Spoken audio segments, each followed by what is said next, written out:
रोहन जी भाभी और बाकी सब ठीक तो होंगे ना? रोहन सौम्या को देख कहता है तुम चिंता मत करो, वो सभी ठीक है, तो अब घबराना बंद करो। अभी वो लोग कहाँ है? वो जहाँ है भी है, ठीक है, मैंने उनसे बात कर ली है, वो सब हमें गेम सेंटर में मिलेंगे, तो अब चलो। सौम्या रोहन को देख रही थी जो इतने परेशानी के वक्त भी काफी शांत था। सौम्या को अंदर से ही अब डर लगने लग गया था कि अब पता नहीं उनके साथ क्या हो जाए। रोहन और सौम्या का हाथ पकड़ गेम सेंटर की ओर चला जाता है।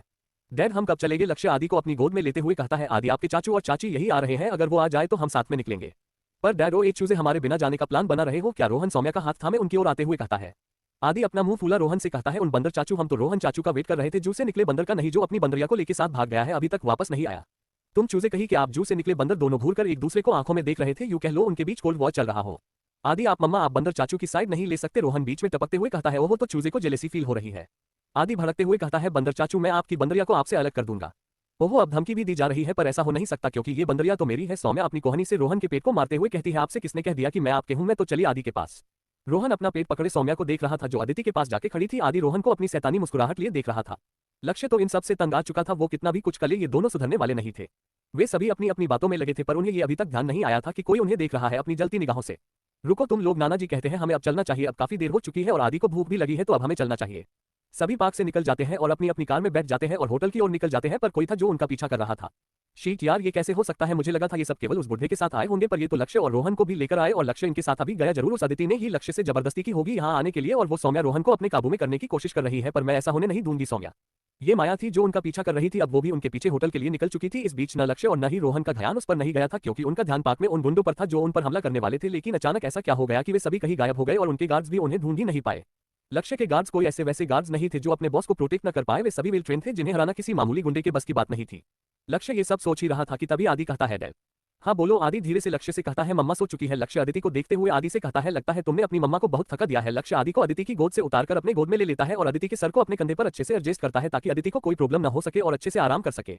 लक्ष्य आदि की ओर देखते हुए कहता है आदि ये इस डैड आपको आपकी मम्मा कैसी लगती है? ये बातें लक्ष्य विंडो से बाहर देखते हुए कह रहा था। मुझे मम्मा बहुत पसंद है डैड, अब वो पहले की तरफ मुझसे गुस्सा नहीं होती और ड्रिंक भी नहीं करती और मुझे मरती भी नहीं। ये कहते आदि की आंखों में उड़ाती थी, लेकिन डैड अब मम्मा बिल्कुल बदल चुकी है, वो आपसे भी बहुत प्यार करती है और आपसे लड़ती भी नहीं। मम्मा हमारे से लंच बनाती है, अगर मुझे कुछ हो जाए तो तुरंत दौड़ी आती है। ये बोल आदि अपनी मम्मा को देखने लगता है।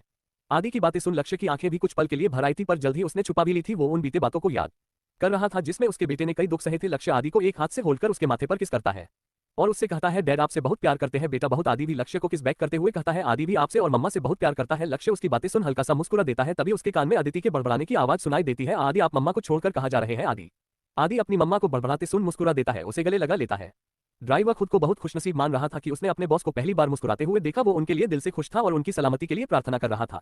कुछ ही समय में वे सब होटल पहुंचते हैं जिसका नाम बड़े बड़े अक्षरों में लिखा था, द सिंघानिया होटल। डैड मम्मा तो सो रही है, क्या उन्हें जगाना चाहिए? लक्ष्य कहता है नहीं, उन्हें अभी जगाना ठीक नहीं होगा, मैं उन्हें लेके आ जाऊंगा, आप नानू के साथ रहोगे ठीक है? पर डैड बस अब इस बारे में कोई बहस नहीं।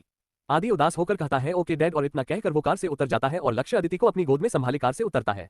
लक्ष्य नाना जी से कहता है आप आदि को अपने साथ ले जाए। सौम्या डरते हुए कहती है आज जीजू आप चिंता मत कीजिए, आदि को मैं अपने साथ रख लूंगी, नाना जी भी अभी थके हुए हैं तो वे आराम कर लेंगे।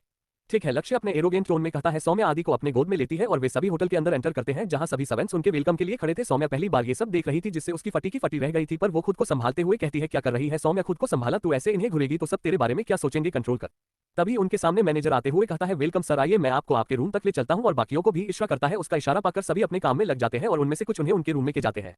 सौम्या और आदि एक रूम में चले जाते हैं, नाना जी अपने रूम में और रोहन अपने रूम में। सौम्या से अलग सोने में ख्याल से ही रोहन चिढ़ा हुआ था, लेकिन उसे आई का भी ख्याल आता है जिस वजह से वो ज्यादा न सोचकर अपने रूम में एंटर करता है और शावर लेने चला जाता है। लक्ष्य अदिति को बेड पर अच्छे से लेटा देता है और बाहर की ओर चला जाता है। सौम्या आदि को नीचे उतारकर बेड पर बैठाती है कि तभी उसके रूम के बाहर कोई नॉक करता है। सौम्या डोर ओपन करती है तो सामने लक्ष्य था। आदि येस डैड, आओ और डिनर कर लो। Okay dad. इतना कहकर लक्ष्य आदि को लेके चला जाता है। उनके जाने के बाद सौम्या कहती है यार मुझे तो बहुत जोर की भूख लगी है, अब मैं क्या करूँ? ओफो, अब मुझे उस बंदर से ही हेल्प लेनी पड़ेगी, और कर भी क्या सकते हैं, मुझे उसके रूम में जाना ही पड़ेगा। इतना कहकर सौम्या जैसे ही बाहर निकलती है उसे किसी की आवाज सुनाई देती है, अदिति आज तो तुम गई। ये सुन सौम्या हैरान हो जाती है, उससे भी ज्यादा हैरान तो वो तब होती है जब वो उस इंसान को देखती है। आखिर कौन है वो जिसे देख सैन्य हैरान रह गई। सौम्या धीरे धीरे उस ओर बढ़ रही थी जहां उसे किसी की जानी पहचानी आवाज सुनाई दे रही थी। सौम्या जब वहां पहुंचती है तो कोई दरवाजे के पीछे किसी से बातें कर रहा था। हाँ मोम, वो लोग यही पर। हाँ मोम, मैंने उन्हें कुछ ज्यादा ही अंडरएस्टिमेट कर दिया था, पर अब आप देखना मैं उन्हें कैसे मजा चखाती हूँ। उस अदिति की तो ऐसी हालत करूंगी कि वो याद रखेगी। सौम्या अदिति का नाम सुन हैरान हो जाती है, वो थोड़ा और पास जाकर देखना चाहती थी कि वो है कौन। ये आवाज तो मैंने कहीं तो सुनी है, पर कहा वो कुछ और सोचती कि उसी वक्त वो शख्स पीछे मुड़ता है। उसे पीछे मुड़ता देख वो जल्दी से छुप जाती है। वो जैसे ही पीछे मुड़ती है तो उसका पूरा चेहरा दिखता है जिस पर उसने मास्क लगा रखा था। माया सौम्या उसे पल भर देखते ही पहचान गई थी, ये यहाँ पर क्या कर रही है और ये भाभी के साथ। इतना कहकर सौम्या गुस्से से माया को घूरने लगती है। मुझे इस माया नाम की चुड़ैल का पीछा करना पड़ेगा, तभी मुझे इसके असली मकसद के बारे में पता चलेगा। माया सौम्या के साइड ही आ रहा थी जिससे बचने के लिए सौम्या तुरंत ही अपने रूम में दुम दबाकर भाग जाती है। उफ बाल बाल बचे वैसे ये डायन भाभी के रूम में खाना लेकर जा रही है, मतलब साफ है कि उसने उनके खाने में ही कुछ मिलाया है। इस चुड़ैल की तो तू रुक जा चुड़ैल, तुझे तो मैं बताती हूँ। फिर सौम्या अपने मन में सोचती है जीजू तो आदि को डिनर कराने नीचे लेके गए हुए हैं और आदिति भाभी तो सो रही है, जाहिर सी बात है वो तो इसे बुला नहीं सकती, तो फिर ये ओ माया गॉड कहीं इसके पास उनके रूम की दूसरी चाबी भी नहीं, अगर ऐसा हुआ तो भाभी मुश्किल में पड़ जाएंगी, मुझे कुछ तो करना होगा, क्या करूँ क्या करूँ। उधर माया अदिति के रूम के सामने खड़ी थी और अपने पॉकेट से चाबी निकाल रही थी। वो उसके रूम एंटर कर अदिति को देखती है जो सो रही थी।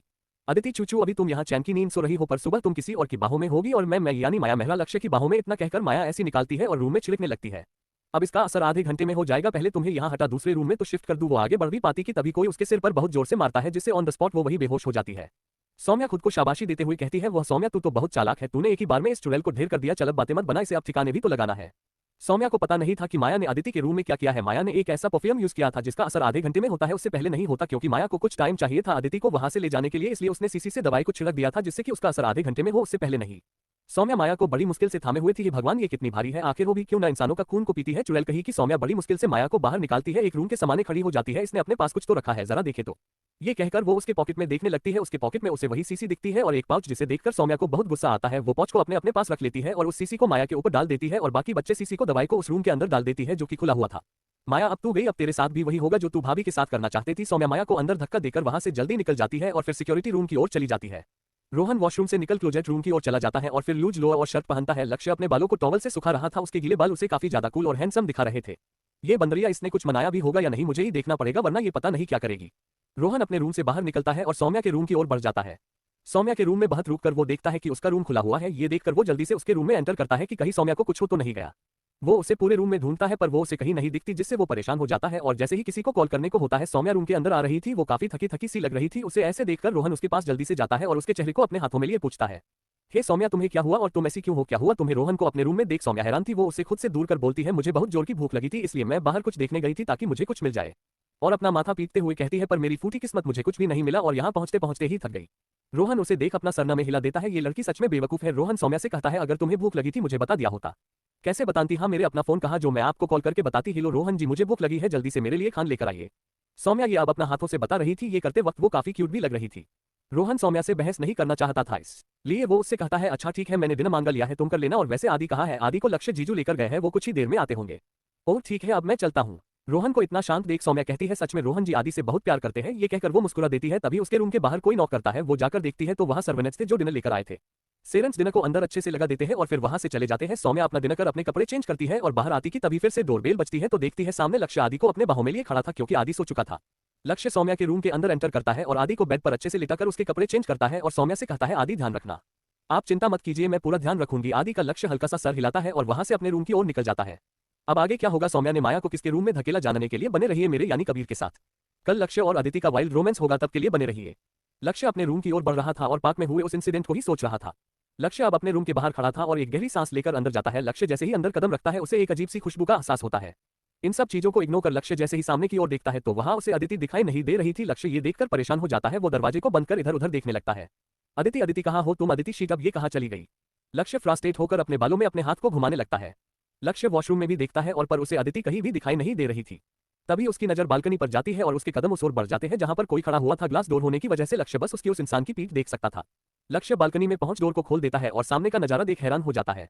इस समय अदिति एक ट्रांसपेरेंट व्हाइट शर्ट में बालकनी की रेलिंग से टिकी चांद को निहार रही थी। जब उसे यह एहसास होता है कि कोई उसके करीब आ रहा है, वो जैसे ही मुड़ती है लक्ष्य उसके बहुत करीबी खड़ा था, जिसे अदिति अपनी नसीली आंखों से देख मुस्कुरा देती है।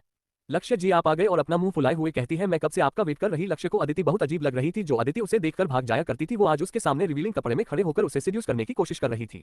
लक्ष्य अदिति को खुद से दूर कर उसके कंधे को पकड़ कहता है अदिति तुम ठीक तो हो ना। अदिति पर माया के मेडिसिन का असर हो चुका था, क्योंकि अदिति ने वो डिनर कर लिया था जो शायद वो लक्ष्य के लिए लेकर आई थी और उसके सीसी का कमाल तो अदिति पर बखूबी चढ़ चुका था। नहीं मैं बिल्कुल ठीक नहीं हूँ, क्या पर हुआ क्या, मुझे बताओ तुम्हारी परेशानी क्या है। आप हो मेरी परेशानी, आप इतने हैंडसम है कि मुझे आपको देखकर खा जाने का दिल करता है। लक्ष्य को हंसी आ रही थी अदिति को यूं देखकर। अदिति गुस्से से लक्ष्य को देखते हुए कहती है आप हंस रहे हैं, आपको मेरी बातें मजाक लग रही है, मैं अभी आपको सबक सिखाती हूँ। इतना कहकर अदिति अपने हिलते डुलते पैरों से खड़े होने की कोशिश कर रही थी ताकि वो लक्ष्य के होठों के करीब पहुंच सके। लक्ष्य जी आप इतने लंबे कब से हो गए, क्या आपने कोई मेडिसिन खा ली, और छोटे बच्ची के जैसे मुंह बनाते हुए कहती है लक्ष्य जी आप दवाई ले लीजिए जिससे आप छोटे हो जाएंगे। लक्ष्य ने अदिति को अपनी बाहों में उठा लिया था और उसे कमरे में ले आया था। कमरे में आते ही उसे फिर से वही खुशबू आती है। लक्ष्य अदिति को नीचे उतारता है, ये कैसी खुशबू है। लक्ष्य पर भी अब उस महक का असर होने लगा था। लक्ष्य जी आपने मुझे नीचे क्यों उतारा, मैं तो हवा में उड़ रही थी। और फिर अपने हाथों को फैलाकर इधर उधर भागने लगती है। लक्ष्य का गला सूखने लगा था अदिति को देखकर। अदिति भागते भागते लक्ष्य से टकरा जाती है। अहुच लक्ष्य, आप यहाँ क्यों खड़े हैं? ये कहते वक्त अदिति की जबान लड़खड़ा रही थी। लक्ष्य अदिति की कमर को अपने मजबूत हाथों से पकड़ खुद से सटा लेता है और उसके चेहरे पर अपनी अट्रैक्टिव पतली उंगलियों को चलाते हुए कहता है अदिति। अदिति उसे देख कहती है, हम क्या तुम मुझसे प्यार करती हो? सबसे ज्यादा नशा अदिति को चढ़ा था। वो लक्ष्य से कहती है, लक्ष्य जी मैं आपसे बहुत प्यार करती हूँ, खुद से भी ज्यादा। अदिति जमकर लक्ष्य की गोद में चढ़ जाती है और लक्ष्य से उसकी कमर से पकड़ लेता है। अदिति लक्ष्य की गोद में चढ़ उसके अट्रैक्टिव पिंक लिप्स की ओर बढ़ती है और उसे अपने सॉफ्ट होठों से ब्लॉक कर देती है। अदिति को किस करना नहीं आता था, इसलिए वो बार लक्ष्य के होठों को बाइट कर रही थी। लक्ष्य उसकी सारी हरकतें देख रहा था, उसके चेहरे पर एक अलग सी चमक थी। लक्ष्य अदिति होठों को काट लेता है। हे आपने मुझे काटा, मैं भी आपको बाइट करूंगी। इससे पहले कि वो कुछ कहती, लक्ष्य अदिति के सॉफ्ट होठों पर किस करना स्टार्ट कर देता है। वो काफी एग्रेसिव होकर उसके होठों को सक रहा था। अदिति के हाथ लक्ष्य के बालों पर चल रहे थे। लक्ष्य अदिति मुंह के अंदर अपनी टंग को डाल काफी पैशनेट होकर चूमे जा रहा था। उसका मन कर रहा था वो अभी अदिति को पूरा का पूरा का जाए। लक्ष्य अदिति को अपनी बाहों में लिए वॉशरूम में चला जाता है और शॉवर ऑन कर उसके नीचे खड़ा हो जाता है। अब शॉवर का ठंडा दोनों के शरीर पर गिर रहा था, जिससे दोनों के जिस्म पर उनके कपड़ों से ज्यादा तो उनके शरीर चिपके हुए थे। अदिति की ट्रांसपेरेंट शर्ट भीग चुकी थी, जिससे अब अदिति के शर्ट के अंदर बस उसके अंडरगारमेंट्स में दिख रहे थे। लक्ष्य अदिति के होठों को छोड़ अब उसके नेक पर किस कटना स्टार्ट करता है। लक्ष्य अदिति को नीचे उतार वॉल से सटा देता है, पर अदिति लक्ष्य को पकड़ उस पर हावी होने लगती है। वो उसके नेक पर किस और बाइट कर रही थी, साथ ही साथ उसके शर्ट के बटन को खोल रही थी। अदिति लक्ष्य के शर्ट को निकाल कर फेंक देती है और उसके मस्कुलर चेस्ट पर अपने होंठ चलाने लगती है, जिससे लक्ष्य काफी बेताब हो रहा था। उसकी सांसें गहरी हो चली थी। लक्ष्य अदिति को पकड़ उसके शर्ट को फाड़ कर फेंक देता है और उसे पीछे कर वॉल से सटा देता है और उसकी पिठ पर बेतहाशा चूमने लगता है। वो किसके साथ साथ बाइट भी कर रहा था, जिससे अदिति की सिसकियां वॉशरूम में गूंज रही थी। आहला लक्ष्य, आह लक्ष्य अदिति की ब्रा को खोल देता है और चेस्ट को सक करते हुए उसके प्राइवेट पार्ट को उसके पेंटी के ऊपर से ही काफी एग्रेसिव को सहला रहा था, जिससे अदिति को काफी दर्द हो रहा था, जिससे उसकी आहें निकल रही थी। लक्ष्य अदिति को देखता है, जिसका चेहरा दर्द के कारण लाल हो चुका था। लक्ष्य दोबारा से अदिति के होठों पर किस करता है और उसे अपने बाहों में उठा बाथरूम से बाहर निकल जाता है और उसे बेड पर लिटा देता है। इस बीच उन दोनों की किस बिल्कुल भी ब्रेक नहीं हुई थी। लक्ष्य अदिति की कॉलर बोन पर अपने वेट टंग से लीक कर रहा था। लक्ष्य अदिति की पूरे बदन पर सेक्सुअली मूव कर रहा था। लक्ष्य के छूने से अदिति मचल रही थी। लक्ष्य किस करते हुए ही उसके पेंटी को निकाल देता है और अपने भी सारे कपड़े निकाल फेंक देता है। पूरे रूम में एक नशीली हवा फैली हुई थी, जो अदिति और लक्ष्य को वाइल्ड होने पर मजबूर कर रहा था। लक्ष्य अदिति के पूरे बदन पर किस कर रहा था। लक्ष्य अदिति के चेस्ट पर किस करता है और फिर धीरे धीरे उसके नोवेल तक आ जाता है और अपने टंग को सेक्सुअली उसके नोवेल पर चलाने लगता है, जिससे अदिति की आह निकल रही थी। ला लक्ष्य, आह प्लीज मुझे यूं न तड़पाओ। लक्ष्य अदिति को एविल स्माइल लिए देखता है। शुश अदिति, तुम बस मुझे फील करो और कोई सवाल न करो। इतना कहकर लक्ष्य अदिति के पैरों को फैलाकर उसके इंटीमेट एरिया पर अपने होठों को चलाने लगता है, जिससे अदिति अपने दोनों हाथों को चादर पर अपनी पकड़ बना लेती है। लक्ष्य अदिति के सेंसिटिव एरिया पर अपने वेट टंग से सक कर रहा था, जिससे अदिति अपने पैरों को बेड पर रगड़ने लगती है। लक्ष्य अदिति के पैरों को अपने पैरों से पकड़ लेता है, जिससे अदिति अपने पैरों को हिला भी नहीं पा रही थी। लक्ष्य काफी देर तक उसके साथ फोप्ले करता रहता है और जब वो अदिति को देखता है तो अदिति पसीने से भीग चुकी थी। लक्ष्य अब अदिति के होठों पर किस करता है और फिर अचानक ही उसके एंटर करता है, जिससे अदिति चीख निकल जाती है, पर वो उसके मुंह के अंदर ही रुक जाती है। अदिति यानी माही का ये सिर्फ सेकंड टाइम था। लक्ष्य और अदिति तब इंटीमेट हुए थे जब वो दोनों ही नशे में थे और आज भी वो नशे में ही है, पर काफी लंबे गैप होने के कारण अदिति लक्ष्य को बर्दाश्त नहीं कर पा रही थी और अदिति की आंखों से आंसू बहने लगते हैं, जो चादर को पूरी तरह से भीगा रहे थे। लक्ष्य अदिति के होठों को छोड़ उसके कॉलर बोन पर किस करने लगता है। लक्ष्य प्लीज स्लो, आह लक्ष्य अदिति के यूं सिसकने से लक्ष्य पागल हुए जा रहा था। वो चाहकर भी खुद को वाइल्ड होने से रोक नहीं पा रहा था। लक्ष्य अदिति के एक चेस्ट पर अपने हॉट रख किस करने लगता है तो दूसरे चेस्ट पर अपने गर्म हाथों को रख फ्रेश करने लगता है, जिससे अदिति कराह रही थी। उसे अब दर्द महसूस हो रहा था, पर फिर भी दोनों में से कोई भी रुकने को तैयार नहीं थे। लक्ष्य और अदिति एक दूसरे से वाइल्ड होकर इंटीमेट हो रहे थे। इस बीच अदिति पूरी थक चुकी थी, पर लक्ष्य अभी भी सेटिस्फाइड नहीं हुआ था। ना जाने वो कितनी बार अदिति के साथ इंटीमेट हुआ और इसमें अदिति भी उसका पूरा साथ दे रही थी। दोनों रात भर एक दूसरे के प्यार के आगोश में खोते चले जा रहे थे। सुबह करीब 3 बजे लक्ष्य अदिति से दूर होता है। अदिति अभी भी हाफ रही थी। लक्ष्य का भी वही हाल था। लक्ष्य अपने कमर पर तौलिया लपेटे खड़ा होता है और अदिति को अपनी बाहों में लिए वॉशरूम चला जाता है। लक्ष्य अदिति को बाथ टब पर लिटाकर पानी का टेम्परेचर नॉर्मल करता है और अदिति को अच्छे से वॉश करने लगता है। अदिति की आंखें बंद थी क्योंकि वो इतना लो फील कर रही थी कि अपनी आंखें भी नहीं खोल पा रही थी। लक्ष्य अदिति को अच्छे से नहलाकर खुद भी फ्रेश होकर अदिति को बाथरोब पहनाता है और खुद भी बाथरोब पहनता है और अदिति को अपनी बाहों में लेकर बाहर आता है और उसे अच्छे से लिटाकर क्लोसेट रूम की ओर चला जाता है और अपने नाइट पेंट और शर्ट में बाहर आता है और देखता है अदिति तो कब का सो चुकी है। वो अदिति के पास जाकर उसे अपनी शर्ट पहनाता है और उसके बगल में आकर उसे अपनी बाहों में भरकर लेट जाता है। लक्ष्य कुछ देरी अदिति को देखता है, जो जिसके चेहरे पर थकान साफ दिख रही थी। लक्ष्य अदिति को देख हल्का सा मुस्कुरा देता है और उसके होठों पर एक लाइट किस कर अपना भी आंखें बंद कर लेता है। और उधर माया जिस रूम में थी, उस रूम में सिर्फ माया की चीखें निकल रही थी। वो इंसान माया को बहुत दर्द दे रहा था, जिसे माया बर्दाश्त नहीं कर पा रही थी और उसे खुद से दूर करने की कोशिश कर रही थी, पर वो आदमी टस से मज नहीं हो रहा था। माया के ऐसी के दवाई का असर माया पर कुछ ज्यादा ही हो चुका था। अदिति पर उसका असर कम था क्योंकि उसे किसी शक्ति ने बचा लिया था, जिससे अदिति थोड़ी थोड़ी होश में थी। सुबह करीब 6 बजे अदिति के फेस पर सूरज की किरणों से आती धूप अदिति के चेहरे पर पड़ रही थी, जिससे उसका चेहरा काफी सुंदर लग रहा था। अदिति चेहरा काफी ग्लो कर रहा था, जिससे वो और ज्यादा सुंदर लग रही थी। अदिति कसमसाते हुए उठती है। उसे काफी थकान महसूस हो रही थी और उसके लोअर पार्ट पर भी उसे काफी दर्द महसूस हो रहा था। वो जैसे ही उठने को होती है, उसे ये महसूस होता है कि किसी ने उसे कसकर पकड़ रखा है। जब वो उस अपने सामने देखती है तो उसे लक्ष्य जा क्यूट सा फेस दिखाई देता है। लक्ष्य के बाल मैसी हो चुके थे, जिससे वो काफी चार्मिंग और हैंडसम लग रहा था। अदिति उसे देखकर बस खुशी जाती है, पर तभी उसे अचानक से कल रात की कुछ धुंधली यादें आने लगती है।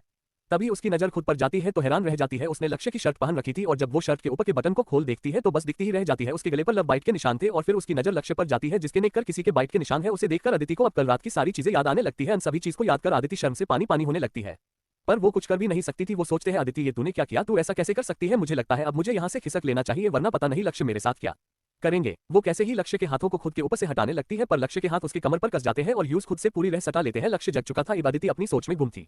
लक्ष्य को देख अदिति की आंखें बड़ी बड़ी हो जाती है और अपनी पलकें झुका लेती है क्योंकि उसकी हिम्मत नहीं हो रही थी कि वो लक्ष्य से नजरें मिला पाए। लक्ष्य उसकी इस हरकत पर मुस्कुरा देता है। लक्ष्य अदिति को निहारे जा रहा था। लक्ष्य अदिति को देखते हुए उसके ऊपर आ जाता है। अब अदिति लक्ष्य के नीचे थी और वो उसे ही देखे जा रही थी। लक्ष्य को देखते हुए ही उसके गाल लाल हो रहे थे। उसे यूं ब्लश करता देख उसकी के चीक्स पर किस करता है और फिर उसके माथे पर किस करता है, फिर उसके पलके पर उसकी नोच किस कर उसके होठों की ओर बढ़ने लगता है। अदिति की आंखें लक्ष्य के यूं प्यार भरे टच से बंद हो चुकी थी। लक्ष्य अदिति के होठों को अपने सख्त होठों से ब्लॉक कर देता है और उसके चेरी जैसे होठों को धीरे धीरे सक करने लगता है। लक्ष्य अब कॉफी बेताब हो चुका था और उसके होठों को पैशनेटली किस और बाइट कर रहा था। अदिति लक्ष्य को धक्का देने की कोशिश कर रही थी पर लक्ष्य के आगे वो एक छोटी सी खरगोश थी। लक्ष्य अदिति के दोनों हाथों को पकड़ उसके सर के ऊपर ले जाता है। लक्ष्य अब अदिति के नेक पर अपने वेट टंग से लीक कर रहा था। अदिति की सांसें गहरी हो चली थी। लक्ष्य अपने एक हाथों से उसके शर्ट के बटन को खोलने लगता है। अदिति अपने भारी हुए सांसों से लक्ष्य को रोकते हुए बोलती है, ला लक्ष्य जी प्लीज रुक जाए। लक्ष्य शुश अभी नहीं। लक्ष्य की वॉइस इतनी मेलोडी थी कि अदिति आगे कुछ बोल ही नहीं पाए। लक्ष्य अदिति के शर्ट के बटन को पूरी तरह खोल उसके चेस्ट पर आकर उसके बूब्स को सक करने लगता है और अपने एक हाथ से उसके ब्रेस्ट को प्रेस करने लगता है। आह लक्ष्य प्लीज, आह आदि हमें ढूंढ रहा होगा, वो किसी भी वक्त आता ही होगा, आप प्लीज मुझे छोड़ दीजिए। लक्ष्य अदिति की बातें को सुन उसे देखने लगता है और उसके ऊपर आकार हल्के से उसके होठों को किस कर यूं जाता है और अदिति को अपनी बाहों में उठा लेता है। अदिति अपनी शर्ट को कस के पकड़ लेती है क्योंकि लक्ष्य ने उसे पूरा खोल दिया था, जिसे बंद करने तक का मौका दिए बिना ही लक्ष्य ने उसे अपनी बाहों में उठा लिया था। आप ये क्या कर रहे हैं, मैं चल सकती हूँ, आप उतार दीजिए मुझे। लक्ष्य उसके बातों को इग्नोर कर सीधे वॉशरूम में ले जाता है और बाथटब में भरे पानी पर रख देता है। अदिति की शर्ट ट्रांसपेरेंट थी जिससे कारण उसके बदन का हर हिस्सा अब क्लियर दिख रहा था। लक्ष्य इंटेंशनली उसे देख रहा था। अदिति अपनी शर्ट को कसकर पकड़े हुए थे। उसे लक्ष्य की नजर से काफी शर्मा रही थी। लक्ष्य अदिति की ओर बढ़ उसके साथ बाथटब में आ जाता है। उसके हाथों को पकड़ उसके करीब जाकर उसके कानों में सेडेक्टिव टोन में उससे कहता है, अब छुपाने से क्या फायदा, मैंने ऑलरेडी सब देख रखा था तुम्हारा। इससे आगे वो कुछ बोलता अदिति लक्ष्य को धक्का देती है और कहती है, आप ऐसी बातें नहीं कर सकते। लक्ष्य अदिति के इस हरकत पर मुस्कुरा देता है और उसकी शर्ट को उसके शरीर से अलग करता है और खुद के कपड़े भी निकाल देता है। कुछ देर बाद बाथरूम का डोर ओपन होता है और लक्ष्य अदिति को अपनी बाहों में लेकर बाहर आता है। अदिति के चेहरे पर थकावट साफ नजर आ रही थी जिससे ये पता लगाया जा सकता है कि लक्ष्य ने दोबारा से अदिति को परेशान किया था। लक्ष्य अदिति को बेड पर बैठाता है, अपने कपड़े पहनने लगता है और अदिति को भी कपड़े पहनाता है। लक्ष्य ने नेवी ब्लू वाली शर्ट विद पैंट पहन रखी थी जिसमें वो काफी डेसिंग लग रहा था। अदिति ने फुल स्लीव्स वाली पिच कलर की कुर्ती पहन रखी थी जिससे उसके सारे लव बाइट ढके हुए थे।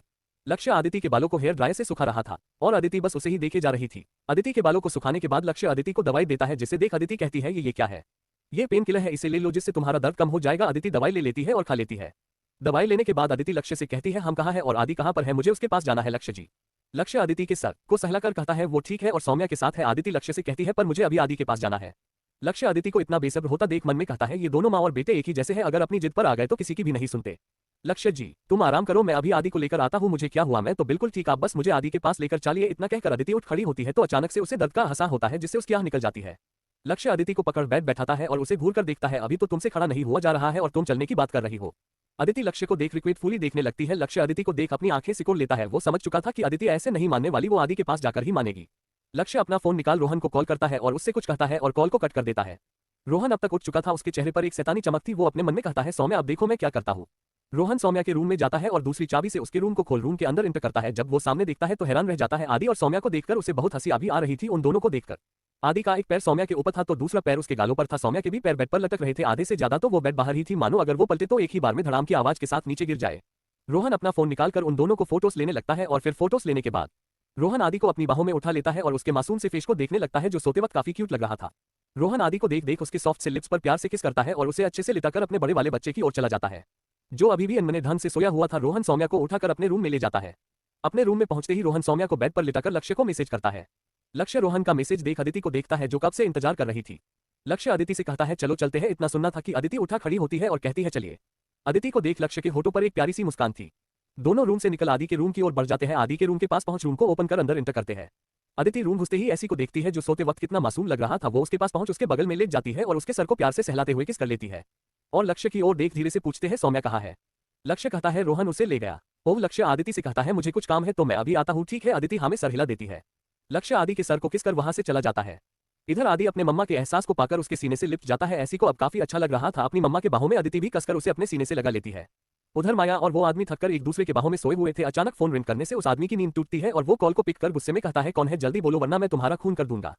फोन पर इतने गुस्से भरे आवाज को सुन पाली डर जाती है और डरी आवाज में कहती है, ये मेरी बेटी का फोन है, तुम कौन हो? तभी वो आदमी फोन से नजर हटा अपने बगल में देखता है और हैरान हो जाता है। वो फोन को कट माया को देखने लगता है जो अभी सो रही थी। ये लड़की मेरे साथ क्या कर रही है, यहाँ तो अदिति को होना चाहिए। और फिर गुस्से से माया को देख कहता है, जरूर इसने ही कुछ गड़बड़ कर दी है इसकी तो मैं। आदि बेटा अब उठ जाओ, अब देखो 8 बज चुके हैं, हमें घर भी जाना है ना। अदिति प्यार से आदि के गालों पर किसकर उसे उठा रही थी। आदि उठ चुका था लेकिन वो सोने का नाटक कर रहा था क्योंकि वो अपनी मम्मा से नाराज था क्योंकि कल उसके साथ नहीं थी।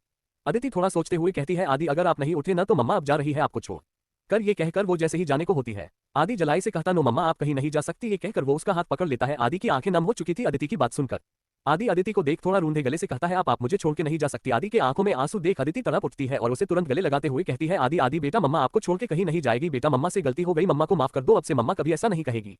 अदिति को अपनी बातों का बहुत पछतावा था बस आदि को उठाना चाहती थी उसका कोई गलत इंटेंशन नहीं था। आदि अदिति की बातों को सुन थोड़ा शांत होता है और अदिति से अपना मुंह फुलाए हुए ही कहता है पर मम्मा आदि आपसे नाराज है। अदिति आदि को अपने सामने करते हुए कहती है पर क्यों बेटा मम्मा को बताओ आप कल मेरे साथ नहीं डैड के साथ सो रहे थे अब आप मुझे प्यार नहीं करते। ये कहकर आदि अपनी प्यारूसी आंखों से अदिति को देख रहा था। आदि के सोने वाली बात सुन अदिति का फेस रेड होने लगा था क्योंकि उसे कल रात की सभी चीजें याद आ रही थी कि कैसे लक्ष्य ने उसे रात भर कितना परेशान किया था। अदिति अपने छोटे से खरगोश को देखती है जो जेलस था और उससे शिकायत कर रहा था। अदिति को काफी हंसी आ रही थी पर वो खुद को कंट्रोल कर आदि से कहती है सॉरी बेटा वो क्या है ना कल मम्मा इतनी थक गई थी कि मुझे पता ही नहीं चला कि हम होटल में हैं। अच्छा सॉरी। अदिति अपनी कान पकड़ते हुए आदि से कहती है मम्मा को माफ कर दो आगे से मम्मा ध्यान रखेगी। अच्छा आप गुस्सा छोड़ो मैं ना आपके टेस्टी स्नैक्स बनाऊंगी ठीक है। स्नैक्स का नाम सुन आदि के मुंह में पानी आ जाता है और वो तुरंत कहता है सच्ची मम्मा। अदिति आदि की नाक को प्यार से टच कर कहती है मुच्ची मेरा बच्चा अब खुश हाँ मम्मा। ये कहकर वो अदिति को गले लगा लेता है। अदिति भी कसकर आदि को गले लगा लेती है और उससे कहती है अच्छा चलो जल्दी रेडी हो जाते हैं हमें घर भी जाना है ना। ओके मम्मा। आदि अपने नन्हे हाथों से सैल्यूट करता है। आदि की इस हरकत पर अदिति हंसने लगती है और उसे वॉशरूम में ले जाती है। रोहन का रूम। रोहन जी बचाओ यहाँ बाढ़ आ चुकी है मैं डूब रही हूँ। वो एक कुंभकर्ण उठ जाओ वरना ये पानी तुम्हें निगल जाएगा मैं तुम्हें बचा नहीं पाऊंगा समझी। रोहन की आवाज सुन सौम्या अपनी आंखें खोलती है तो देखती है वो बाथटब में है जिसे उसकी आंखें छोटी हो जाती है। वो समझ जाती है कि ये सब जरूर रोहन ने किया है और वो उसे घूरने लगती है। रोहन जो कब से खड़ा उसे अपनी एविल स्माइल लिए देख रहा था वो कहता है मुझे पता है कि मैं हैंडसम ही तो तुम अब घूरना बंद कर सकती हो और जल्दी से रेडी होकर बाहर आ जाओ। तुम्हारी तो मैं ये कह वो जाती है। रोहन को मरने पर अचानक से उठने के कारण संभल नहीं पाती है रोहन के ऊपर गिर जाती है। रोहन सौम्या को गिरता देख एक पल के लिए डर गया था। वो उससे कहता है लगता है तुम्हारा मन नहीं है अकेले नहाने का तुम कहो तो हम दोनों। सौम्या उसे धक्का देकर गुस्से में कहती है बेशर्म कहीं के अभी निकलो यहाँ से। रोहन उसे गुस्से में देख उसके फेस को अपने सामने करता है और उससे कहता है अभी तो जा रहा हूँ क्योंकि मुझे बहुत जरूरी काम करना है पर घर में मैं तुम्हें छोड़ने वाला नहीं हूँ। ये कह वो वहां से निकल जाता है और सौम्या उसे घूरते हुए कहती है बड़े आए मुझे परेशान करने वाले मैं भी देखती हूँ कि ये क्या करते हैं। सौम्या जल्दी से फ्रेश होकर बाथरोब में बाहर आती है। वो तो यही सोच रही थी रोहन बाहर ना हो बस।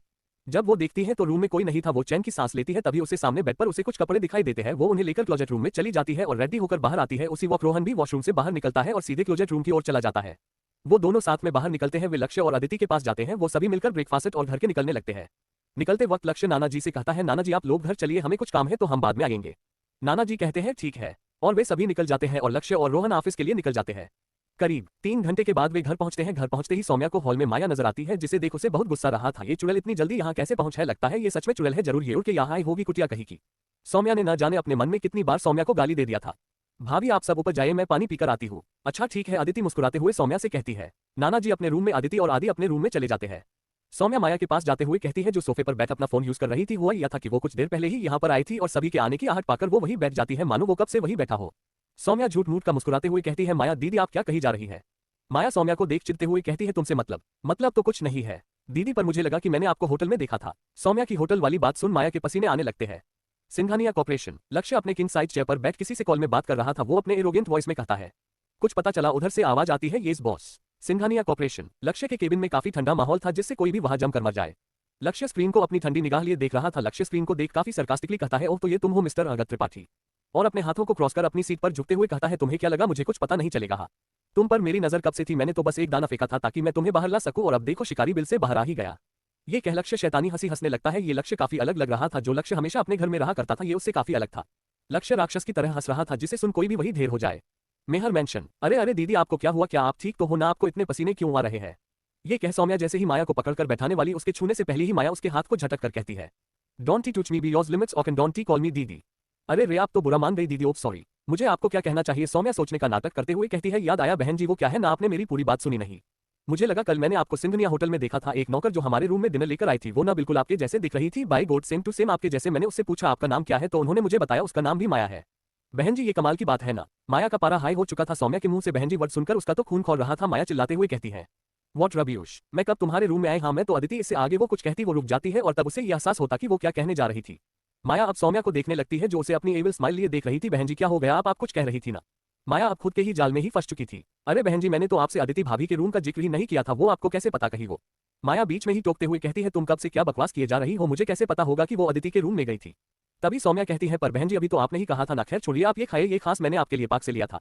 इतना कह वो उसके मुंह में लड्डू डाल देती है। आप इसे थूक नहीं सकती इससे अच्छे से और चबा चबा कर खाए ठीक है बहन जी। इतना कहकर सौम्या उसे एक आई विन कर वहां से चली जाती है। माया अपने मुंह में रखे लड्डू को अब जोर जोर से चबाने लगती है मानो वो सौम्या को चबा रही है। सौम्या की बच्ची अब देखना ये बहन जी व्हाट द हेल मैं खुद को क्यों बहन जी बोल रही हूँ। इसे तो मैं बाद में देख इससे आगे वो कुछ कह पाती उसके पेट से आवाज आने लगती है ये क्या मेरे पेट में इतना दर्द क्यों हो रहा है। ये कहकर वो पेट पकड़ वो अपने रूम की ओर भाग जाती है। वहीं ऊपर जा रही सौम्या के चेहरे पर एक शातिर मुस्कान थी। चुड़ैल अब देख तू कि तेरे साथ होता क्या है। दूसरों पे तेरी हमेशा बुरी नजर रहती है ना। अब देख तू आज अपने रूम से ही निकल नहीं पाएगी। मैंने इसे जो तेरे लड्डू में डाला था। सौम्या के हाथों में एक सीसी थी वो उसे उछालकर पकड़ते हुए कहती है मैंने तेरे लड्डू में पेट खराब करने वाली दवाई जो डाली है अब आएगा मजा। देखती जा माया की बच्ची जब तक मैं यहाँ तब तक तेरा जीना हराम न कर दिया न तो मेरा नाम भी सौम्या रोहन सिंघानिया नहीं।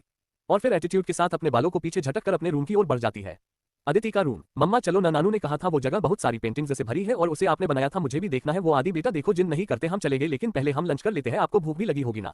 आदि उदास होकर कहता है ओके मेरा प्यारा बच्चा चलो मैं आपके लंच कराती हूँ। इतना कहकर वो आदि को लेकर नीचे चली जाती है और डाइनिंग टेबल पर बैठ जाती है। कुछ ही देर में वहां सौम्या भी आ जाती है क्योंकि उसे भी बहुत भूख लगी थी। नाना जी भी वहां अब तक आ गए थे। सभी अब एक साथ लंच कर रहे थे तभी नाना जी कहते हैं अदिति जी नाना जी बेटा अब तुम क्या करना चाहती हो। मैं मेरा मतलब है कि क्या अब तुम आगे पढ़ना चाहते हो। मुझे लगा शायद तुम कॉलेज करना था। नाना जी मैंने अभी तक इस बारे में नहीं सोचा। मैं इस बारे में लक्ष्य जी से बात कर लूंगी लेकिन आदि अभी छोटा है तो मुझे अभी कॉलेज जाना अभी ठीक नहीं लग रहा। नाना जी कहते हैं ठीक है बेटा तुम अच्छे से सोच लो। ठीक है जी नाना जी। सभी लंच कर लेते हैं और सभी अब हॉल में बैठे थे। नाना जी लक्ष्य जी क्या घर नहीं आएंगे अभी तो दोपहर भी हो चुकी है वो लंच कहाँ करते हैं। नाना जी अदिति के सर पर हाथ रख कहते हैं बेटा लक्ष्य बचपन से ही काफी मेहनती रहा है। उसने अपने जीवन में कभी हार नहीं मानी। वो अपने काम में इतना बिजी होगा कि शायद वो लंच भी ठीक से नहीं होगा। लेकिन नाना की क्या ऐसे में उनकी तबीयत खराब हो गई थी। नाना जी हंसते हुए कहते हैं लक्ष्य दवाई के मामले में बिल्कुल बच्चा है। वो दवाई नहीं लेता था तो तुम उसे जबरदस्ती उसे खिलाया करती थी। क्या डैड को दवाई से डर लगता है नाना जी। हाँ बिल्कुल नाना जी आदि की नोज पर पिंचकर कहते हैं। आदि बेटा आप ऊपर जाओ मैं अभी आती हूँ ठीक है। ओके मम्मा। आदि ऊपर चले जाता है। अब वहां अदिति सौम्या और नाना जी ही थे। तभी आदिति कहती है नाना जी तो क्या लक्ष्य जी के परिवार में कोई नहीं है।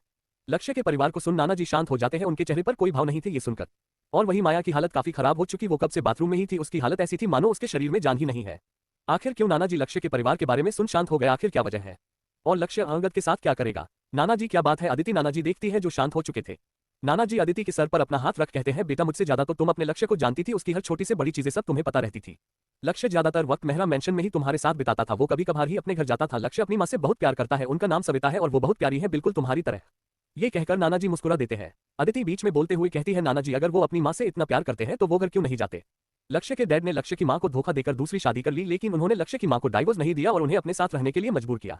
जिससे लक्ष्य की माँ को ना चाहते हुए भी उनके साथ रहना पड़ा सिर्फ और सिर्फ लक्ष्य की वजह से।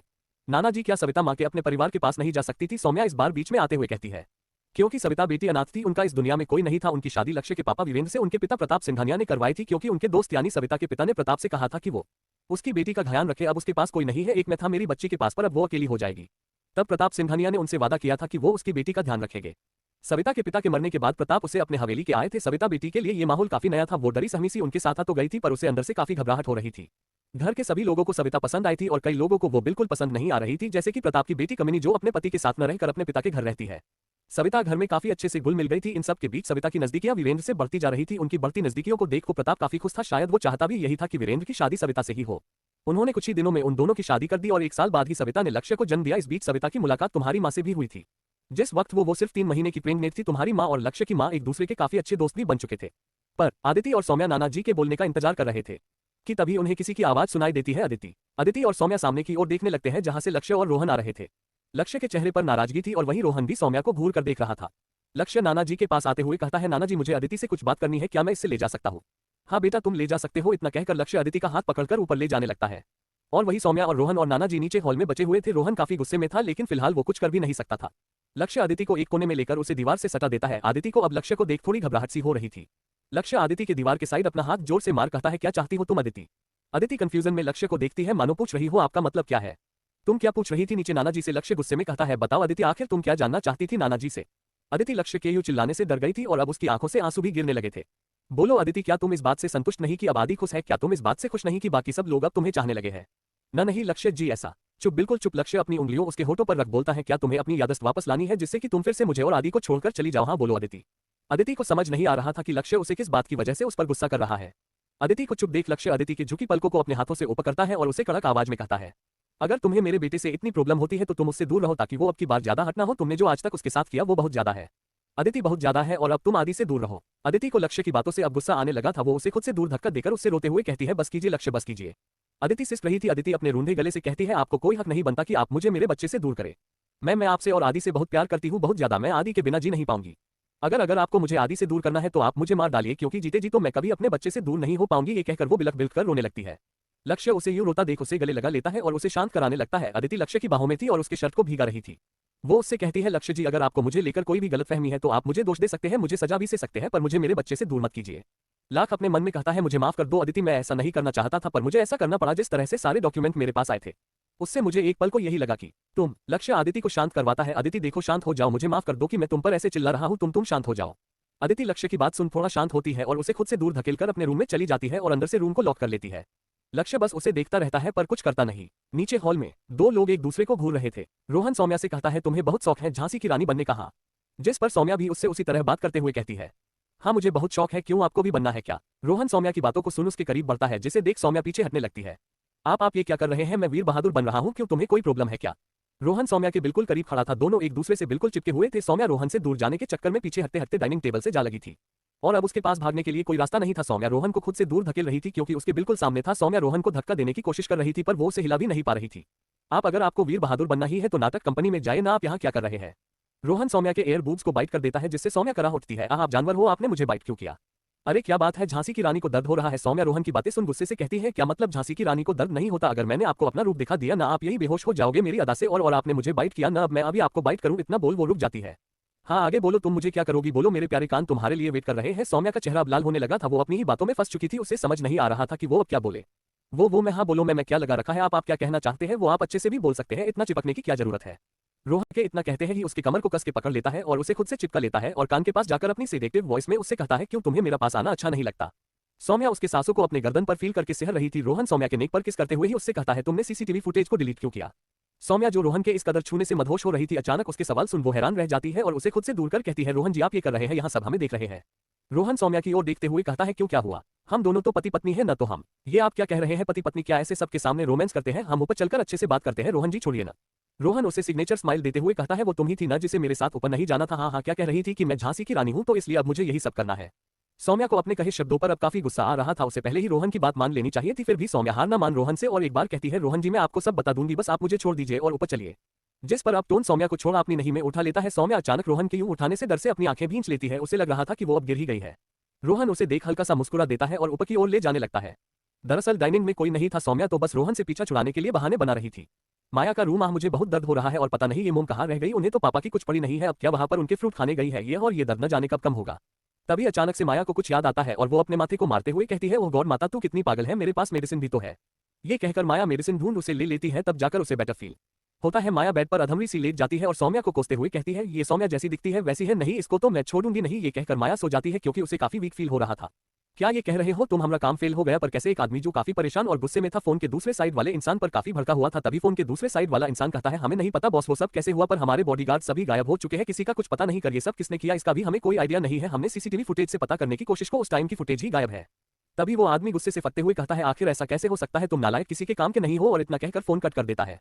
तभी वहां बेड पर बैठी पाखी कहती है, अंगद बेबी क्या हुआ, सब ठीक तो है ना? ये अंगद था जिसने बिना कुछ ज्यादा लक्ष्य में बारे में पता लगाए उस पर हमला करवा दिया था, जिसका जुर्माना अब शायद अंगद को काफी भारी पड़ने वाला था।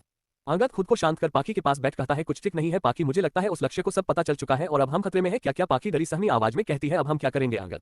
अंगद अपने मन में कहता है, ये सब तुम्हारी वजह से हुआ है, तुम निहायती बेशर्म औरत हो, न जाने किस मनहूस घड़ी में मैंने तुमसे शादी की थी, अगर तुम कुछ दिन रुक जाती तो तुम्हारा तो सब चला जाता। अंगद बेबी क्या सोच रहे हो, मैं तुमसे कुछ पूछ रही हूँ। अंगद होश में आते हुए कहता है, पाखी तुम टेंशन मत लो, सब ठीक हो जाएगा, बस थोड़ा सब्र करो। तुम्हें इस बारे में पक्का सब पता है? ये इस बॉस, मैं डेफिनेटली ये कह सकता हूँ कि वो वही है जिसे आप कई सालों से ढूंढ रहे थे। ओके मुझे जल्दी से डिटेल्स ईमेल करो। उसके इतना कहते ही उसके सामने वो सारी डिटेल्स थी जिस उसने मंगवाया था। एक लड़का जो करीब 28 साल का था, अपनी किंग साइज चेयर पर बैठ अपने लैपटॉप में अपनी ठंडी निगाह लिए घूर रहा था, जिसकी आंखें स्याह काली थी, पतली जोलाइन हल्के पिंक होठ, एक परफेक्ट फीचर, वो दिखने में काफी हैंडसम लग रहा था। आखिरकार मैंने तुम्हें ढूंढ ही लिया, अब तुम सिर्फ मेरे पास रहोगी मेरे साथ, ये कहकर वो किसी सनकी की तर्ज हंसने लगता है। आप अब तो उतार दो, मैं कोई बच्ची नहीं हूं, मैं अपने पैरों से चल सकती हूं। तभी सौम्या को कुछ दूरी पर लक्ष्य दिखाई देता है जो अपने रूम के बाहर खड़े होकर दरवाजे को घूर रहा था। सौम्या रोहन को पिंच कर धीरे से कहती है, रोहन जी सुनिए ना, ये लक्ष्य जीजू भाभी के डोर के पास क्यों खड़े हैं? सौम्या के यूं बोलने से रोहन सामने देखता है जहां उसे लक्ष्य खड़ा दिखता है। लक्ष्य को वहां खड़ा देख रोहन सौम्या को उतार देता है और लक्ष्य के पास चला जाता है। सौम्या को देख मुंह बनाते हुए कहती है, इतनी देर से क्या मैं हवन कर रही थी जो इन्हें मेरी बातें सुनाई ही नहीं दी, मुझे कब से गोद में ले रखा था, उतारा भी नहीं, और अब देखो वो बंदर कहीं के। ये कहकर वो दोनों के पास चली जाती है। रोहन लक्ष्य को देख कहता है, भाई क्या आपने उन्हें वो सब कह दिया? लक्ष्य रोहन की ओर ठंडी निगाह लिए घूर रहा था। रोहन उसे यूं देख एक गहरी सांस लेता है क्योंकि उसे पता था कि लक्ष्य ने अदिति से सब कह दिया है। सौम्या दोनों के पास आकर उन्हें देखती है, उसे इतना तो पता चला गया था कि इन दोनों से बात करना बेकार, इसलिए वो सामने आकर दरवाजे को नॉक करती है। अदिति भाभी क्या आप अंदर हैं? प्लीज क्या आप दरवाजा खोल सकती है, मुझे आपसे कुछ बात करनी है। अदिति जो अंदर आदि को गले लगाई बैठी थी, सौम्या की आवाज सुनकर वो दरवाजे की ओर बढ़ती है। बाहर से सभी ये सुन सकते थे कि अदिति डोर खोलने आ रही है। उसके कदमों की आहट सुनकर सौम्या जल्दी से रोहन का हाथ पकड़कर उसे ले जाते हुए कहती है, अब क्या आप यही रहेंगे, चलिए। और इतना कहकर उसे खींचते हुए ले जाने लगती है। लक्ष्य बस उन दोनों को देख रहा था जो अब उसकी मुसीबतें बढ़ा के चले गए थे। अदिति जब डोर खोलती है तो उसे सामने सिर्फ लक्ष्य ही दिखता है। सौम्या तो उसे कहीं नजर ही नहीं आती। अब अदिति को ये पता चल चुका था कि लक्ष्य ने उससे झूठ बोलकर उससे डोर ओपन करवाया है। अदिति लक्ष्य को भूल रही थी। लक्ष्य समझ चुका था कि अदिति उसे गलत समझ बैठी है और अगर वो जल्द ही अंदर नहीं गया तो इस बार अदिति दोबारा से दरवाजा बंद कर देगी।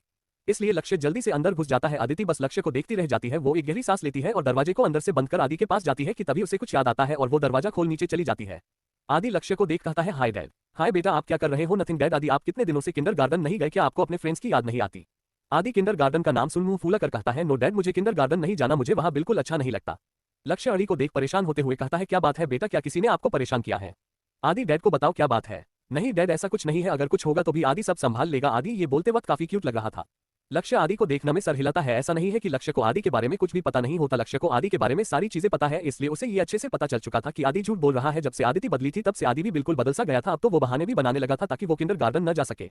लक्ष्य आदि से कहता है, आप कुछ ज्यादा ही बहाने नहीं बनाने लगे हो डैड? अब आदि छोटा नहीं है, वो बड़ा हो चुका है। लक्ष्य अपने मन में कहता है, बेटा आप घर चलो, उसके बाद मैं आपको बताता हूँ कि आप कितने बड़े हो गए हो। अच्छा ठीक है, आप ना आपकी मम्मा के आने के बाद बिल्कुल अलसी हो गए हो, ऐसे में तो मम्मा आपको बिल्कुल भी पसंद नहीं करेगी। क्या सच में डैड? लक्ष्य उसकी हमें हाँ मिलाते हुए कहता है, हाँ बिल्कुल, इसलिए हम कल ही अपना घर जा रहे हैं ताकि आप किंडरगार्टन जा सको। आदि भी जल्दी से कहता है, ओके डैड, आदि रेडी है। लक्ष्य को काफी हंसी आ रही थी। अगर वो किसी और चीज का बहाना बनाता तो आदि उसकी बातों पर बिल्कुल भी भरोसा नहीं करता और जैसे ही उसने आदिति का नाम लिया आदि तुरंत मान गया। दोनों बाप बेटे बात कर ही रहे थे कि तभी दरवाजा खुलता है जहां से अदिति खाना लेकर आ रही थी। उसे पता था कि लक्ष्य ने कुछ भी नहीं खाया होगा। अदिति ने अपने हाथों से लक्ष्य के लिए लंच बनाया था। अदिति लक्ष्य की ओर बिना देखे ही बोलती है, आप फ्रेश हो जाए, मैं आपके लिए खाना लगा देती हूँ। लक्ष्य अदिति की ओर ही देख रहा था जो उसे पूरी तरह से इग्नोर कर रही थी, लेकिन फिर भी उसे किसी की जलती निगाहें खुद पर महसूस हो रही थी। जब वो देखता है कि ऐसा कौन है जो उसे घूर रहा है तो पाता है कि आदि उसे घूर रहा है। लक्ष्य आदि को देख कहता है, अब बेटा मुझे तो बहुत तेज भूख लगी है, मैं फ्रेश होकर आता हूँ, ठीक है। लक्ष्य के जाने के बाद आदि अदिति से कहता है, मम्मा आपने डैड के लिए इतना अच्छा डिनर बनाया है। अदिति आदि को देखती है जिसका छोटा सा चेहरा फूला हुआ है। वो उसके पास बैठ जाती है और उससे कहती है, बेटा आप डैड पर यूं गुस्सा नहीं कर सकते, आपको पता है डैड हमारे लिए कितनी ज्यादा मेहनत करते हैं और वो थक भी जाते हैं। डैड अपना ध्यान भी कभी ठीक से रख नहीं पाते, ऐसे में हमें हमेशा उनका ध्यान रखना चाहिए, है ना। आदि अच्छे से समझ रहा था कि अदिति क्या कहना चाहती है। उसे ये देख काफी खुशी महसूस हो रही थी कि अब उसकी मम्मा उसके डैड के बारे में बहुत फिक्र करती है। ओके मम्मा, आदि समझ गया। ये कहकर आदि अदिति को किस कर लेता है।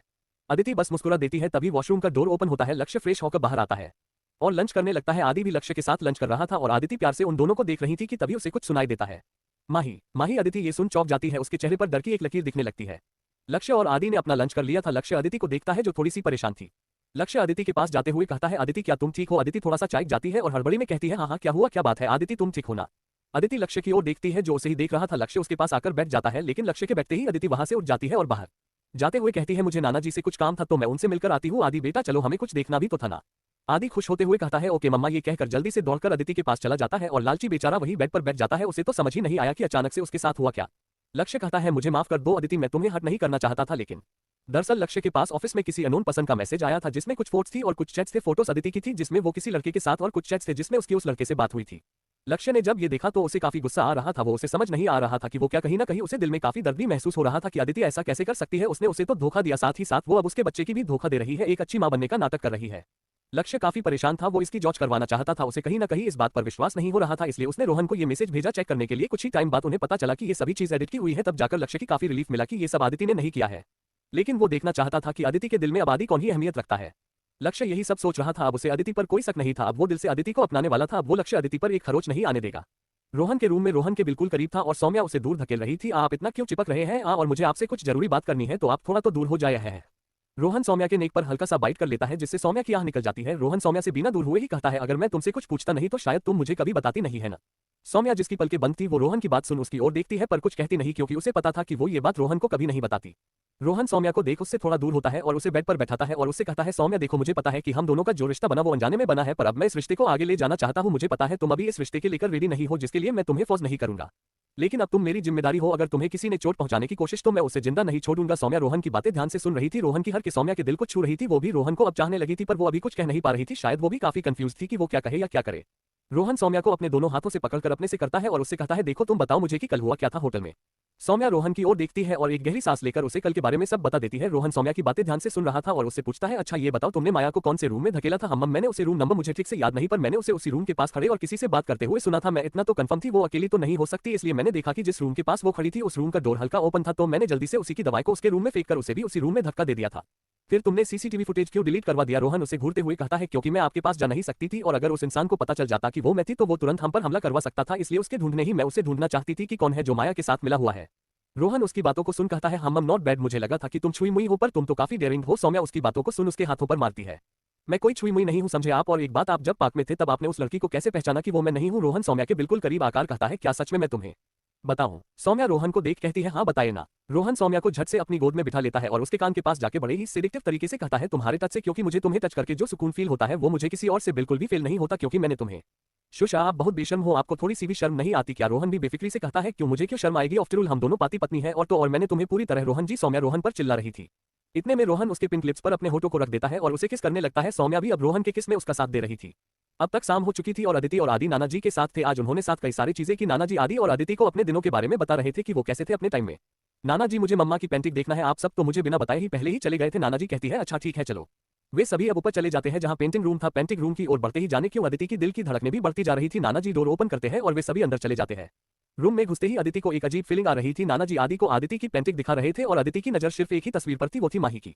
अदिति की तो मानो सांसें ही थम सी गई थी। उस तस्वीर को देखकर अदिति के कदम धीरे धीरे उस तस्वीर की ओर बढ़ रहे थे।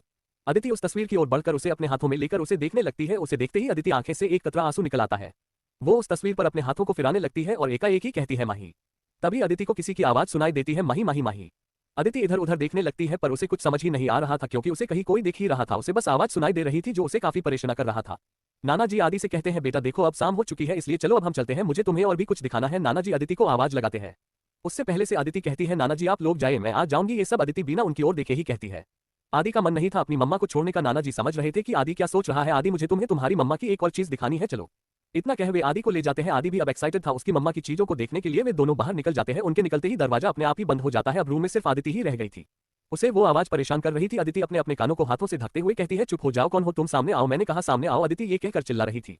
चिल्लाते चिल्लाते अदिति अपने घुटनों के बल बैठ जाती है और जोर जोर से रोने लगती है। अब धीरे धीरे वो आवाज होने लगती है और तबाही उसके पीछे किसी की प्यारी सी आवाज सुनाई देती है माही। अदिति जैसे ही पीछे मुड़कर दिखती है वो हैरान रह जाती है तुम आखिर कौन है ये और क्या है पेंटिंग रूम का सीक्रेट? तुम अदिति उस इंसान को देख पूरी तरह सन रह गई थी। अदिति घबराते हुए कहती है तुम जिंदा हो? अदिति बस सामने देखे जा रही थी जहां अदिति खड़ी थी, या यूं कहे अदिति की आत्मा थी। अदिति की आत्मा माही को निहारे जा रही थी और धीरे धीरे उसके करीब बढ़ती जा रही थी, जिसे देखकर माही के कदम पीछे की ओर बढ़ते जा रहे थे। अदिति माही को डरा हुआ देख उससे कहती है माही तुम डरो मत, मैं तुम्हें कुछ नहीं करूंगी। उसके यूं करने से ही माही रुक जाती है। अदिति माही के पास पहुंचकर माही का हाथ अपने हाथ में लेती है, जिससे माही को एक ठंडक का एहसास होता है। माही बस अपनी डरी हुई आंखों से बस उसे ही देखे जा रही थी। तुम्हें डरने को कोई जरूरत नहीं है, मुझे पता है मैंने तुम्हें थोड़ा डरा दिया, उसके मुझे माफ कर दो। माही उसकी बात ध्यान से सुन रही थी। धीरे धीरे उसका डर भी जाता जा रहा था। माही आदिति से कहती है पर आप तो हाँ मैं कर चुकी हूँ, तो फिर आप यहाँ कैसे? मैं यहाँ तुम्हारे लिए ही आई हूँ, मुझे तुम्हें बहुत कुछ बताना है क्योंकि मेरे पास ज्यादा वक्त नहीं रहा, तो मैं बस इतना कहकर अदिति रुक जाती है। अदिति की आंखों में आंसू थे। माही से आदिति के आंसू देखे नहीं जा रहे थे। माही आदिति से कहती है आप रो क्यों रही है, आप रोइए मत। अदिति माही की आंखों में देखती है और एक गहरी सांस लेते हुए कहती है मेरे बेटे का ख्याल रखने के लिए थैंक यू, मैंने अपने जीते जी कभी लक्ष्य को आदि को प्यार ही नहीं दिया। ये कहते वक्त अदिति की अपने सीने में काफी दर्द महसूस हो रहा था। मैंने बहुत गलत किया उनके साथ, जिसका पछतावा मुझे अपनी मौत के बाद हो रहा है, पर अब मैं कुछ कर भी नहीं सकती। मैं बस दिल से तुम्हारा शुक्रिया करना चाहती हूँ। मुझे पता है कि तुम्हारे मन में यही चल रहा होगा कि तुम यहाँ कैसे आए, इसका जवाब तुम्हें मेरी डायरी में मिलेगा और वो डायरी तुम्हें मेरे रूम में मिलेगा। माही मेरे बच्चे और पाती का ख्याल रखना। माही मुस्कुराते हुए कहती है आप बिल्कुल भी चिंता न करें, मैं उनका अच्छा से ख्याल रखूंगी, मेरी तरफ से आपको शिकायत का कोई भी मौका नहीं मिलेगा। अदिति माही की बात सुनकर खुश थी। अदिति माही के सर पर हाथ रखती है और कहती है मुझे माफ करना, मैंने छोटी सी उम्र में तुम्हें ये जिम्मेदारी दे दी, पर मैं खुश हूं कि तुम बहुत समझदार हो। मैंने तुम्हें चुन के एक अच्छा डिसीजन लिया है, मुझे अब कोई पछतावा नहीं है। मतलब कि मैं यहाँ आपकी वजह से आई हूँ। आदिति हाँ में सर हिलाती है। तुम ज्यादा सोचो मत, तुम्हें धीरे धीरे सब पता चल जाएगा। अब मेरे चलाने का वक्त आ गया है, तुम अपना ख्याल रखना क्योंकि आने वाली घड़ी तुम्हारे लिए बहुत सारी चुनौती लेकर आने वाली है। और एक बात, लक्ष्य तुमसे बहुत प्यार करता है, इसलिए उसे ज्यादा देरी नाराज मत रहना, ठीक है? अदिति की बात सुन माही बस अपना सर हाँ में हिला देती है। अदिति अब धीरे धीरे गायब होने लगती है और कुछ ही पल में वो एक धुएं में बदल जाती है। माही का हाथ उसी तरह था जिस तरह से आदिति ने उसके हाथ को पकड़ा था। आदिति अचानक कोई पीछे से उसके कंधे को पकड़ता है, जिससे आदिति डर जाती है और जल्दी से पीछे मुड़ती है तो सामने लक्ष्य खड़ा था। क्या हुआ, तुम इतनी डरी हुई क्यों हो, क्या हुआ? हाँ हाँ कुछ नहीं, कुछ भी तो नहीं। वो आपने अचानक से मेरे कंधे पर अपना हाथ रखा ना, इसलिए मैं थोड़ा डर गई थी। लक्ष्य को आदिति की बातें कुछ अजीब लग रही थी, पर फिर भी वो कुछ नहीं कहता। लक्ष्य अपनी ठंडी आवाज में ही आदिति से कहता है मुझे लगता है अब हमें चलना चाहिए, आदि और बाकी सब तुम्हारे लिए परेशान हो रहे हैं। अदिति लक्ष्य को घूरते हुए मन में कहती है ये अच्छे से बात भी नहीं कर सकते क्या, इनकी बातों में इतना ठंडकपन है कि कोई भी बेहोश हो जाए। अब क्या सोच रही हो तुम? आदिति अपने में ही घूमती वो लक्ष्य की ओर बिना देखे ही कहती है यही कि आप कितने रूड होकर बात करते हो। क्या क्या कहा तुमने? लक्ष्य अदिति को घूरते हुए कहता है। आदिति लक्ष्य की बातों से होश में आती है और लक्ष्य की ओर देखती है जो उसके बिल्कुल करीब आ चुका था। लक्ष्य को इतना करीब देख अदिति हड़बड़ाते हुए कहती है काका कुछ भी तो नहीं, हमें ये कह रही थी कि हमें जल्दी चलना चाहिए। ये कहकर आदिति वहां से निकलने लगती है तो लक्ष्य उसके हाथ को पकड़ अपने करीब खींच लेता है और अदिति को बिना कोई मौका दिए ही उसके नाजुक से होठों पर अपने होठ रख देता है। अदिति तो कुछ समझ ही नहीं पाई कि अभी अभी हुआ क्या। लक्ष्य अदिति के होठों को अपने होठों में भरसक करने लगता है। लक्ष्य अदिति को काफी डिस्परेट होकर किस कर रहा था। अदिति भी लक्ष्य की इस किस में अब खोसी गई थी। करीब 15 मिनट की किस के बाद लक्ष्य अदिति को छोड़ता है, जिससे अदिति गहरी गहरी सांस लेने लगती है। अदिति का चेहरा पूरी तरह से लाल हो चुका था और लक्ष्य बिल्कुल नॉर्मल लग रहा था। लक्ष्य अदिति को अपनी बाहों में उठा लेता है। आप क्या कर रहे हैं, मुझे नीचे उतार दीजिए। अदिति बकबक किए जा रही थी। लक्ष्य उसकी बातों को सुनकर इरिटेट हो रहा था। चुप, बिल्कुल चुप, वरना मुझे तुम्हें अपने तरीके से भी चुप कराना आता है। लक्ष्य की बातों में उसकी वार्निंग थी, जिसे सुनकर अदिति चुप हो जाती है और लक्ष्य को देखने लगती है किसी बिल्ली के बच्चे की तरह। लक्ष्य अदिति को देख अपना कंट्रोल जैसे खो रहा था, वो अपना ध्यान उस पर से हटाकर उसे बाहर ले जाने लगता है। लक्ष्य जी अब तो छोड़ दीजिए, आदि क्या सोचेगा। लक्ष्य आदिति से कहता है तुम चुप रहो, तुम्हें कुछ पता भी नहीं है। अब तक रात के 9 बज चुके हैं, सब्जी से डिनर कर लिया है और तुम पता नहीं पेंटिंग रूम में क्या कर रही थी। अदिति सॉफ्ट होकर कहती है क्या मैं इतनी देर से वही थी। जी हाँ, अब आप चलिए मेरे साथ, मैं आपको डिनर कराता हूँ। नहीं, मुझे आपके साथ नहीं जाना, आप छोड़ दीजिए मुझे। क्या कहा तुमने, तुम मेरे साथ नहीं जाना चाहती। लक्ष्य अदिति को बुरी तरह से घूर रहा था। तभी नीचे से कुछ टूटने की आवाज आती है। लक्ष्य और अदिति नीचे देखते हैं। अब आगे क्या होगा जानने के लिए बने रहिए। तुम क्या कर रहे हो, अगर हमें किसी ने देख लिया ना तो मुश्किल हो जाएगी। तुम्हें क्या लगता है मैं यहाँ किसी से डरता हूँ। नेवर, तुमने तो अपना काम अच्छे से नहीं किया, इसकी सजा तो तुम्हें मिलकर रहेगी। स्टीफन, ये तुम कैसी बातें कर रहे हो, ये तुम भी जाते हो कि मैंने कुछ भी जानबूझकर नहीं किया। स्टीफन माया के कब्जे को पकड़कर अपने आमने करता है और उससे अपनी गुस्से भरी आंखों से घूरते हुए कहता है सो व्हाट, तुमने गलती की है तो तुम्हें सजा भी मिलेगी। ये कहकर स्टीफन माया के बालों को पकड़कर अपने रूम की ओर घसीटने लगता है। ऊपर 2 लोगों की नजर उन दोनों पर ही थी। लक्ष्य जी ये दोनों क्या कह रहे हैं और ये स्टीफन माया को ऐसे घसीट के क्यों ले रहा है। लक्ष्य के चेहरे पर उन दोनों को देख एक शैतानी स्माइल थी। लक्ष्य अदिति को देखते हुए कहता है तुम्हें नहीं लगता तुम एक जासूस हो। अदिति पाउट करते हुए कहती है क्या मतलब है आपका। लक्ष्य अदिति के गाल खींचते हुए कहता है यही कि तुम दूसरों की जुगलियां करने लगी हो, तुम्हें उनकी बातें बिल्कुल नहीं सुननी चाहिए। वो जो भी कर रहे हैं ये उनका अपना मैटर है, समझ गई तुम। अदिति के गाल जो लक्ष्य के पिंच करने से लाल हो गए थे, जिसमें अदिति लगी क्यूट लग रही थी। अदिति अपने क्यूटनेस के साथ ही कहती है हाँ समझ गई। लक्ष्य को अदिति अब पहले से भी ज्यादा प्यारी लग रही थी। लक्ष्य अदिति को नीचे ले जाता है और डाइनिंग टेबल पर बैठा देता है और नौकरों से अदिति के लिए डिनर मंगवाता है। सर्वेंट अदिति के लिए डिनर सर्व करते हैं और लक्ष्य का इशारा पाकर वहां से चले जाते हैं। अदिति लक्ष्य को देखे जा रही थी जो आज उसकी बहुत केयर कर रहा था। अदिति तो ये भी भूल गई थी कि वो उससे नाराज भी है। तुम मुझे इस तरह घूर क्यों रही हो, क्या तुम्हारा खाना न खाकर कुछ और खाने का इरादा है। अदिति लक्ष्य की बातें सुनकर अपनी पलकें नीची कर लेती है। लक्ष्य उसे देखकर मुस्कुरा देता है और अदिति के चेहरे को अपने सामने करते हुए उसे देखता है और उसे अपने हाथों से खाना खिलाता है। अदिति तो बिल्कुल हैरान थी लक्ष्य की इस साइड को देखकर। अदिति लक्ष्य के हाथ को पकड़कर कहती है आपने कुछ खाया।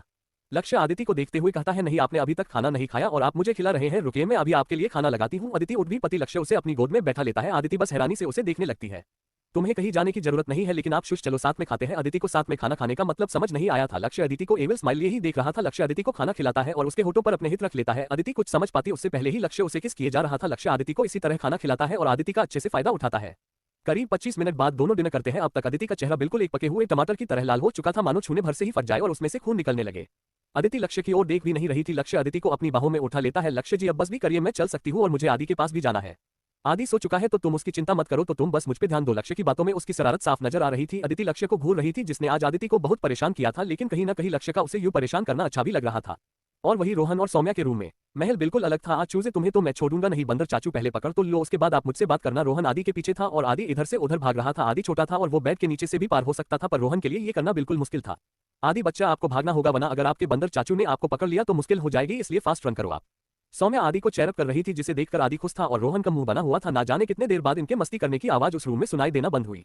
और उधर माया का रूम। माया की हालत अधमरी हो चुकी थी, उसके शरीर पर एक भी कपड़ा नहीं था और उसके शरीर पर बेल्ट के मारने के निशान और स्टीफन के लव बाइट के भी निशान थे, जो काफी बद दिख रहे थे, जिससे ये साफ पता चल रहा था कि स्टीफन ने क्या किया माया के साथ। स्टीफन अब भी माया से सेटिस्फाइड नहीं लग रहा था, इसलिए वो दोबारा से माया के साथ इंटीमेट होने लगता है, जिससे माया को काफी तकलीफ हो रही थी।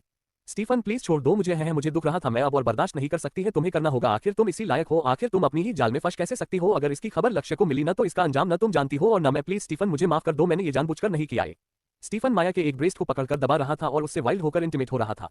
अब तक सुबह हो चुकी थी। रूम में खिड़की से आती धूप अदिति के चेहरे पर आ रही थी, जिससे उसका चेहरा काफी ग्लो कर रहा था। अदिति लक्ष्य की बाहों में उसके ऊपर लेटी थी। अब धीरे धीरे अदिति अपनी आंखों खोलती है तो उसके सामने उसके प्यारे पति का चेहरा था, जो काफी प्यारा लग रहा था, और फिर हड़बड़ी में खुद को देखती है तो एक गहरी सांस लेती है, क्योंकि उसने कपड़े पहन रखे थे। कल उन दोनों के बीच कुछ नहीं हुआ था। अदिति लक्ष्य की बाहों में इतनी कंफर्ट फील कर रही थी, उसे कब नींद आ गई पता ही नहीं चला। अदिति अब लक्ष्य के ऊपर से उठने की कोशिश करती है तो लक्ष्य उसे दोबारा से जकड़ लेता है और अपनी आंखें खोल उसे ही प्यार से देखने लगता है। आप जग रहे हैं तो फिर आपने मुझे यूं जकड़कर क्यों रखा है। अदिति मुंह फुलाए लक्ष्य से ये सब कह रही थी। लक्ष्य अदिति को तुरंत अपने पलट देता है। अब अदिति लक्ष्य की थी, तुम्हें मुझे सुबह सुबह मॉर्निंग किस देनी चाहिए और तुम मुझ पर गुस्सा कर रही हो। अदिति मुंह फुलाए ही कहती है हाँ मैं गुस्सा कर रही हूँ आप पर, क्योंकि आपने मुझे बहुत परेशान किया है। आपने मेरे प्यारे होठों को देखिए कैसे सूजा दिया है।